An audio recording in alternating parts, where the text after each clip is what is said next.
There's a bed in your home that no one lies on. It might be in the guest room in a corner you barely walk past anymore, but it's there quiet, still, gathering dust. And maybe something else.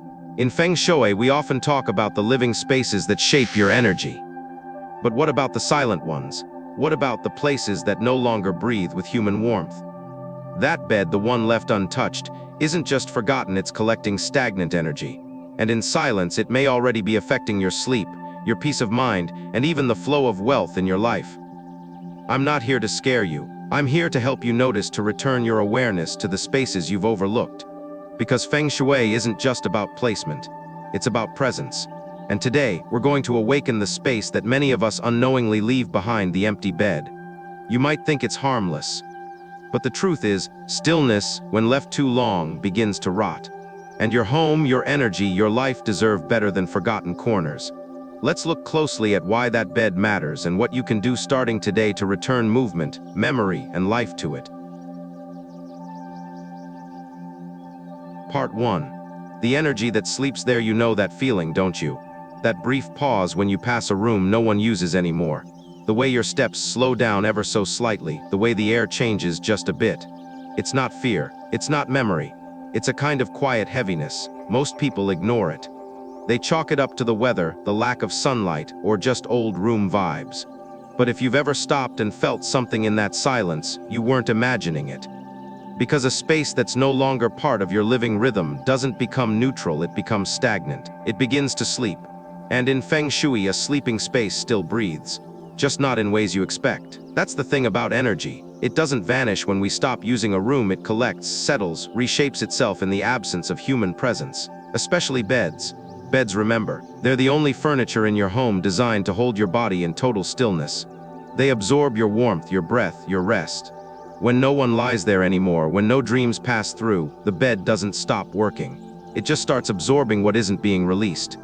Stillness, staleness, silence. A bed that goes untouched for months is like a letter never mailed.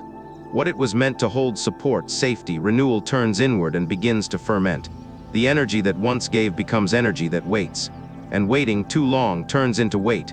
Now think about it. Is there a room in your home that no one enters anymore? A guest room saved for occasional visits. A child's room left untouched after they moved out. A corner bed in your parents' house covered in plastic to preserve it. It's fascinating, isn't it, that we preserve things we no longer allow ourselves to experience. We say we're saving them, but for what? For who? Meanwhile, the space continues to exist, and without attention, it starts to respond to its own emptiness. What's even more curious is how many of us are surprised when these quiet corners begin to affect the rest of the house. A room you don't use shouldn't be able to change your mood, right? A bed no one touches shouldn't be draining your sleep from across the hall.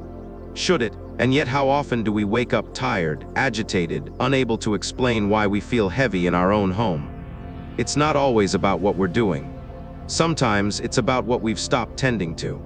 In traditional Feng Shui, beds are considered vital points of energetic exchange. They are where the human body, in its most vulnerable state, sleep, releases energy, and where the environment feeds that energy back through comfort, light, and warmth. When that cycle breaks, when no one lies there anymore, the bed becomes what we call an energy sinkhole. It begins to collect yin energy not because it's evil or haunted, but because it's no longer being warmed by life. Think of it like a pond in the forest. When water flows, it's fresh, alive. But when it stands still, it breeds algae, attracts mosquitoes, smells of decay. The same happens in a space where energy has stopped moving. You don't need ghosts for a room to become haunted. You just need silence that's been left too long. But let's look at it from another angle. What if the problem isn't the bed? What if the problem is the relationship we have with forgetting, with avoidance, with assuming that only active spaces matter? Could it be that your discomfort at home isn't coming from the noise but from the absence of recognition? Could it be that the most overlooked space is where the imbalance begins? This is where things become less about design and more about intention. If you've ever walked into a room and felt like the walls were holding a breath, like the air hadn't moved since the last memory faded, then you've already experienced what I'm describing. And no incense or crystal can fix that knot. Unless you understand what's happening beneath the stillness. That's why this matters. Because a forgotten bed is never just forgotten. It becomes a keeper of unprocessed space. And over time, that space leaks, not in sound, not in visible ways, but in subtle shifts in your sleep, in your thoughts, in how you feel when you walk past that part of your house. Energy doesn't just go away because you're no longer looking. It waits, it listens, it starts to respond. And this, more than anything, is why we revisit these places, not to fix them, but to acknowledge them. Acknowledgement is the first movement. It's what breaks the spell of stagnation. And often, it's not about making a room useful again. It's about letting it rejoin the rhythm of your home. Have you ever asked yourself why that one room always stays closed, even though you could use the extra space?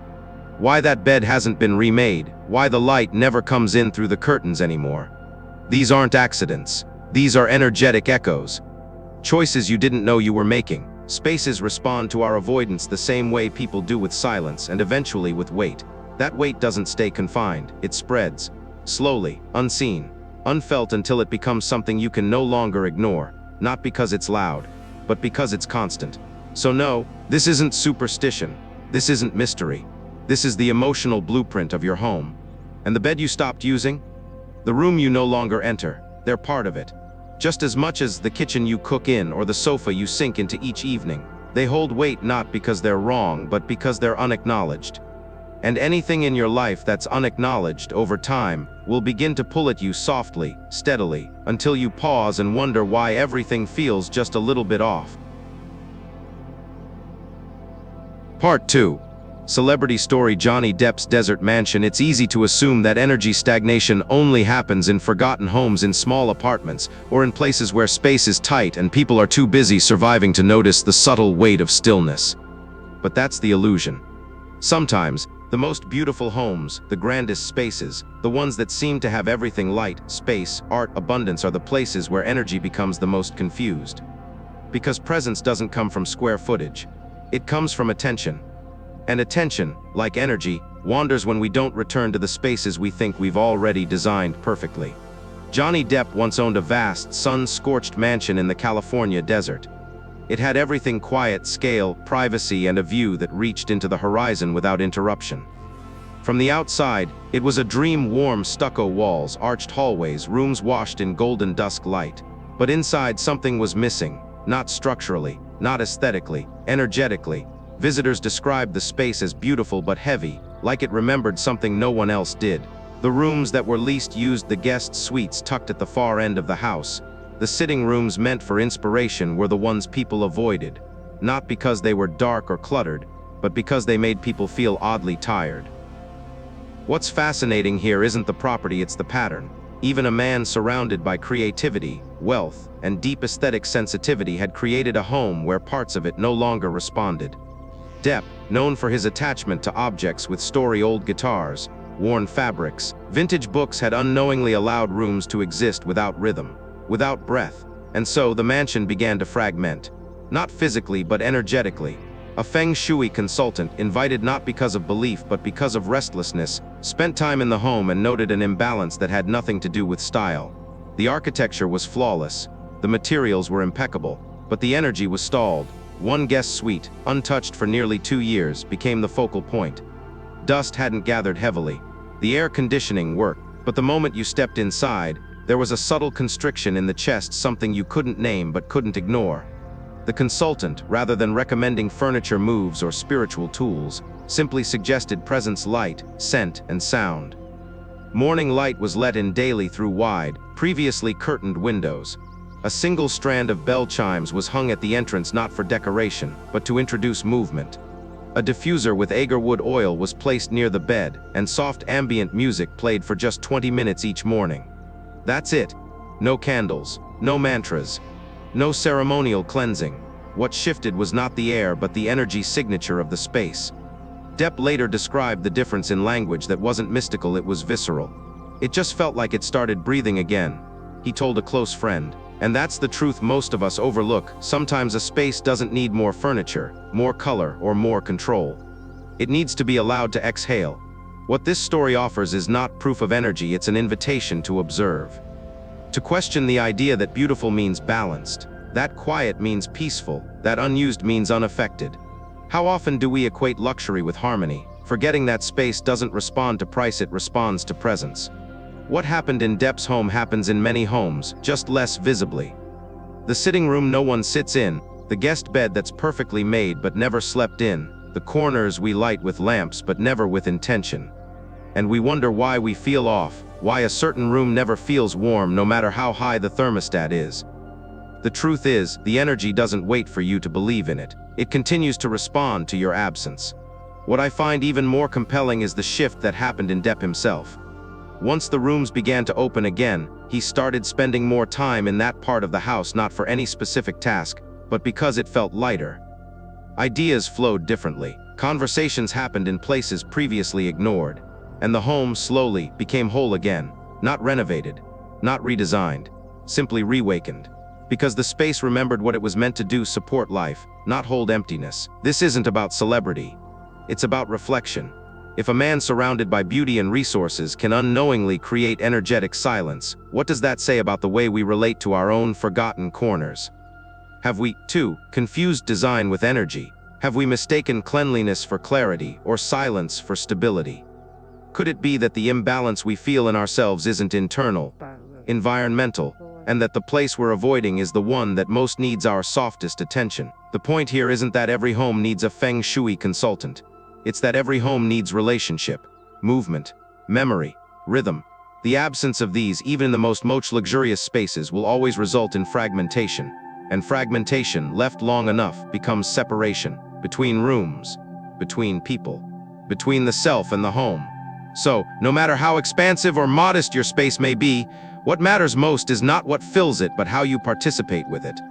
Johnny Depp's mansion didn't teach us that energy is complicated. It taught us that energy is quiet, and when we stop listening, it stops moving. Not out of spite, but out of surrender. Part 3. 4 remedies to invite life back. So, now we know what happens when energy goes unattended.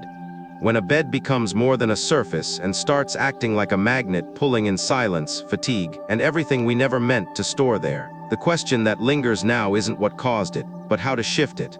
And it's important to understand this remedy doesn't mean fix. It means re-engage. To return presence to a space that has stopped participating. Not to clean it, not to erase what's there, but to move with it again. That's the essence of true Feng Shui. It's not a system of control. It's a language of flow. A quiet conversation between you and your space where nothing is forced, but everything is felt. Let's begin with the first element: light. Not any light, morning light. Specifically between 9 and 11 a.m., when the sun carries its most balanced yang energy, warm but not harsh, present but not overpowering. There's a reason people feel different in rooms that get morning light.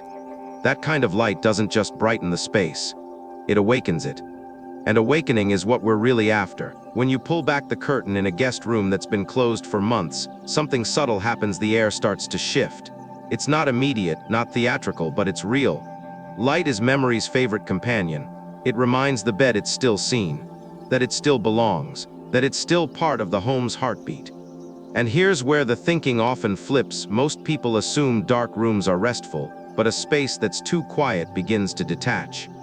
Could it be that your body has been holding tension from a room you've never questioned? Could that stiffness in your chest or fogginess in your thoughts be echoing from a place you stopped visiting? Morning light is not a cure, but it's a reconnection. A way to gently open a dialogue with a room that's fallen silent. The second remedy: agarwood. Often misunderstood as simply a pleasant incense or luxurious fragrance, agarwood works at a deeper level. Its scent is both grounding and expansive, steady yet soft. When used intentionally, it introduces what many spaces lack: movement that doesn't demand attention. It fills corners, lingers in fabrics, anchors a mood. It doesn't shout for you to notice it, it simply replaces the parts of the air that have gone dull. In many old traditions, agar wood is considered sacred not because it purifies but because it holds space. It absorbs quietly. It comforts. It teaches still energy how to dance again. And unlike harsher, smudging rituals, it doesn't disrupt, it nudges. What if the answer wasn't to remove energy but to repattern it? To give the room a rhythm again, even if just once a day, with scent that stirs without overwhelming. Third course: sea salt. This is perhaps the simplest of all, and the one most taken for granted. A small bowl of coarse, unrefined sea salt, placed beneath the bed or near a corner where air stagnates, acts like a quiet lung. Not the kind that breathes visibly, but the kind that filters what's been left too long. The beauty of salt lies in its passivity. It doesn't need attention. It does its work in silence, like most healing. But it does require respect. It must be replaced weekly, not out of ritual but rhythm, and not discarded carelessly. When you replace the salt, you're not just removing old particles, you're acknowledging the passage of energy through that room. You're saying this space is alive enough to need tending. And that, in itself, is a form of dialogue most homes never receive. The fourth remedy, a piece of clear quartz or rose quartz. Not chosen for beauty, but for clarity. Quartz doesn't add, it refines. It doesn't block, it softens. Placed where light touches, near a window or lamp, it begins to interact with the frequencies around it. Not in ways you can see, but in ways you can feel. Quartz reminds a room how to hold space gently, how to support without collapsing, how to stay present without clinging. Rose quartz, in particular, introduces softness to rooms that have become too sharp in their silence. It creates emotional neutrality, not numbing. A balanced space doesn't feel empty, it feels calm. And that is the real purpose of these tools, not to charge a space with power, but to bring it back to balance. To remind a bed that once held rest that it can do so again, even if no one sleeps there for now. Now here's the part many skip over: none of these remedies work without intention. Not forced, not dramatic, but simple presence. When you open the curtains, light the incense, set the salt, or place the crystal, do it with a moment of recognition. Not because the object is magic, but because the attention is. These are gestures, conversations, nudges toward a room that may have thought you forgot. And maybe you did. But that doesn't mean it can't remember how to receive you again. So what does it mean to reawaken a room? Not to renovate, not to redecorate, but to give it breath again. It means to listen, to act slowly, to not rush healing. Because like people, rooms that have been silent for too long don't need noise, they need presence. A little light, a little warmth, a little sound, and most importantly, a little return. Part 4. The ritual of remembrance. There's something sacred about the ordinary, about the moments that look like nothing but feel like something. A hand brushing dust from a corner, a pause before turning a doorknob, a breath taken before speaking into an empty room. These are not actions, these are recognitions. And sometimes, the most powerful rituals are the ones that don't look like rituals at all. After light, after scent, after stone and salt, there remains one more step. And it isn't physical, it's relational. Because spaces, like people, do not transform through cleansing alone. They transform through being seen. Return to the bed, not to clean it, not to prepare it, but to remember it. Sit beside it, not standing over it like a task to be done, but beside it like a presence being offered. The act itself is simple. No tools, no list, just a few minutes of being with. You might not realize it, but your energy speaks louder than your furniture. And when you place your hands softly on the blanket, the fabric remembers you. The room recognizes the shift. The silence shifts from absence to awareness. What makes this step vital isn't what you do, it's how you do it. And what's strange, maybe even unsettling, is how unfamiliar this will feel.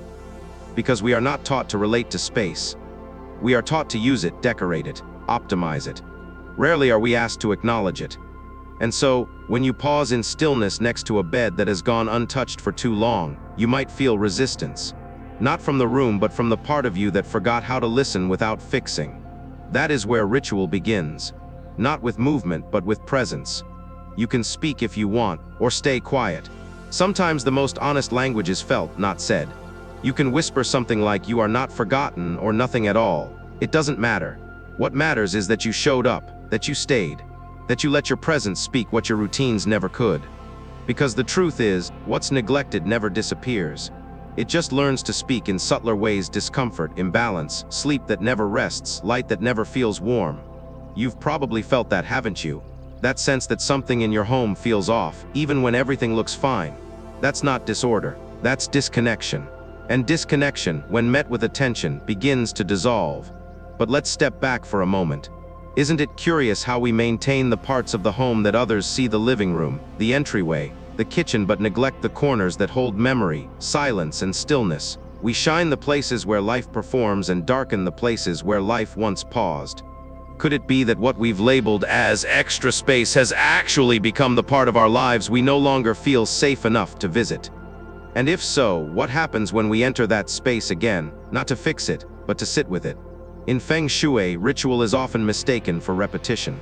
Burn this, place that, Move this object here. But ritual isn't repetition, it's recognition. When you enter a room with your full presence, you reawaken the lines between function and feeling. And that's what this bed needs, not a new cover, not a different angle, but an anchor. A moment that tells it, I see you. I haven't abandoned you. You still matter. Let your body soften when you sit. Let your breath slow down, not as a technique, but as an instinct. This isn't meditation. This isn't holding space. This is something older, something quieter, a remembering. Stay there 3 minutes, maybe 5. No timer, just a sense. And notice what arises not in the room but in you. Because the bed doesn't just hold energy, it reflects yours. And in that reflection, you might see parts of yourself that haven't been acknowledged either. That's the secret few talk about. That healing a space sometimes means remembering the parts of yourself that grew quiet in its absence. What happens after is not dramatic. The room won't glow, the air won't shift in visible ways. But you'll feel a softness, a looseness, a sense that something that was clenched has finally exhaled. That's how you know the ritual has completed, not through proof, but through peace. And isn't that what you were looking for all along? So the ritual is this: sit, stay, soften. That's all. No objects, no performance, no explanation. Just you in a room that's been waiting. And maybe that's what healing has always been, an act of returning to what never left, just waited quietly for you to come back and remember. Final, sometimes the most forgotten spaces in our homes are mirrors of the forgotten spaces within us. A closed door, a quiet bed, a room left in shadow. They don't just collect dust. They collect energy. They collect emotion. They collect stories we were too busy, too tired, or too uncertain to finish. And slowly, silently, they begin to shape the rhythm of the entire house.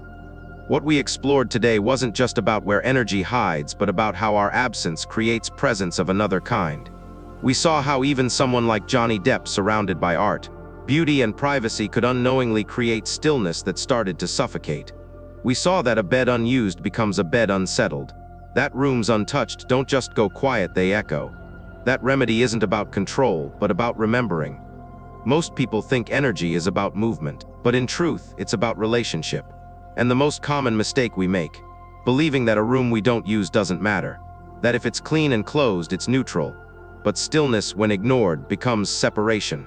And separation becomes imbalance. And imbalance always finds its way back into our mood, our sleep, our sense of peace at home. We think this is normal because everyone around us feels it too. But common doesn't mean healthy. And what's familiar is not always aligned. So here's the quiet truth. Your home doesn't need perfection. It needs presence. It needs acknowledgement. It needs breath.